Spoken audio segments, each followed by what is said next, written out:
Iwe chisamero ukadaro vana mangwana vanosati ndiwe kamumero tutu.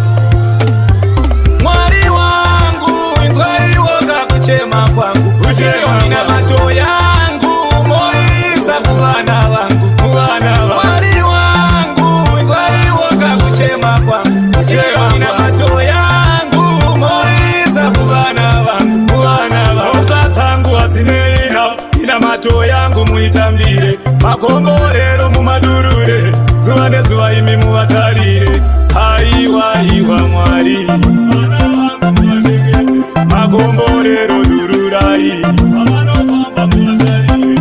Mwari wangu inzwaiwo kakuchema kwangu, kuchema ina mato yangu moisa kuvana vangu, kuvana vangu. Mwari wangu inzwaiwo kakuchema kwangu, kuchema ina mato yangu moisa kuvana vangu, kuvana vangu. Ndinazochema mangwana ndavarinda, ndaenda zvangu vachingondinongedzera pavada, vachichema dai baba varipo izvi zvanyanya, vanozokanganisa mweya wangu hauzorore zvakanaka. Kana ini ndaenda zwaiwo kakuchema kwangu, kuchema ina mato yangu moisa kuvana vangu, kuvana vangu. Mwari wangu zwaiwo kakuchema kwangu, kuchema ina mato yangu moisa kuvana vangu, kuvana vangu. Uzatsangu azineina ina mato yangu muitambire, makomborero mumadurure, zuva nezuva imi muvatarire. Haiwa iwa Mwari, vana vangu muvachengete, makomborero dururai, avanofamba muvatarire.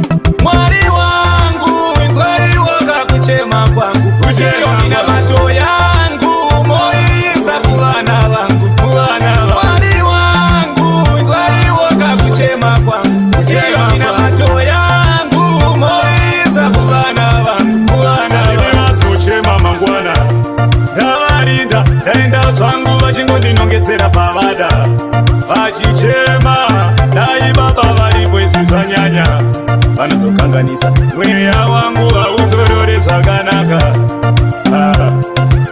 Kana ini ndaenda zwaiwo kakuchema kwangu, kuchema ina mato yangu moisa kuvana vangu, kuvana vangu. Mwari wangu zwaiwo kakuchema kwangu, kuchema ina mato yangu moisa kuvana vangu, kuvana vangu. Uzatsangu azineina ina mato yangu muitambire, makomborero mumadurure, zuva nezuva imi muvatarire.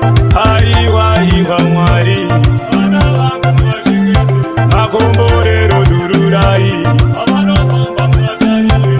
Mwari wangu inzwaiwo kakuchema kwangu, kuchema ina mato yangu moisa kuvana vangu, kuvana vangu. Mwari wangu inzwaiwo kakuchema kwangu, kuchema ina mato yangu moisa kuvana vangu, kuvana vangu. Ndinazochema mangwana ndavarinda, ndaenda zvangu vachingondinongedzera pavada, vachichema dai baba varipo izvi zvanyanya, vanozokanganisa mweya wangu hauzorore zvakanaka.